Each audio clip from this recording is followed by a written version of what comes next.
Au nom du Père et du Fils et du Saint-Esprit, la grâce de Jésus-Christ, notre Seigneur, l'amour de Dieu le Père et la communion de l'Esprit Saint soient toujours avec vous. Nous sommes au samedi 2 mai 2026, samedi de la 4e semaine du temps de Pâques. Et nous voulons méditer aujourd'hui l'évangile de Jésus-Christ selon Saint Jean, au chapitre 14 du verset 7 à 14.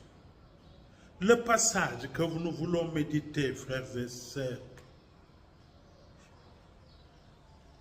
met en lumière une vérité centrale de notre foi en Jésus.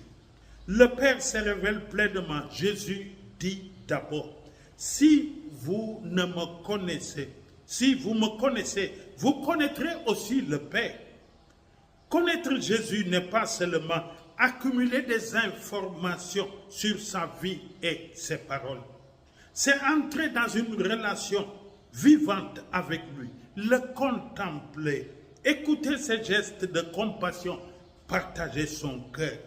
C'est dans cette proximité que la connaissance du Père devient possible, non pas une théorie, mais une expérience de Dieu qui aime et sauve.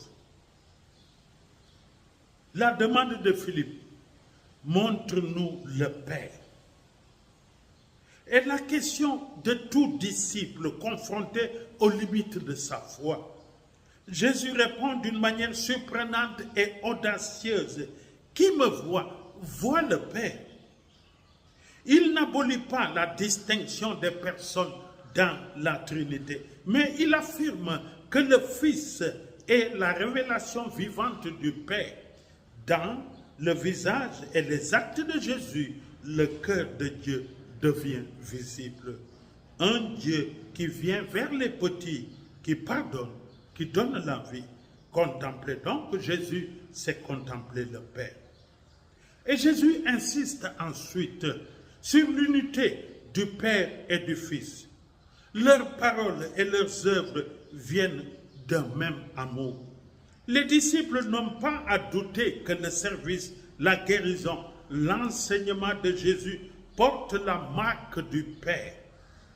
Et cela transforme tout.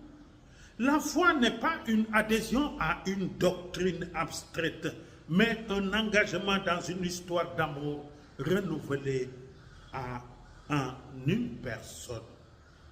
Puis vient la promesse qui excite et inquiète à la fois.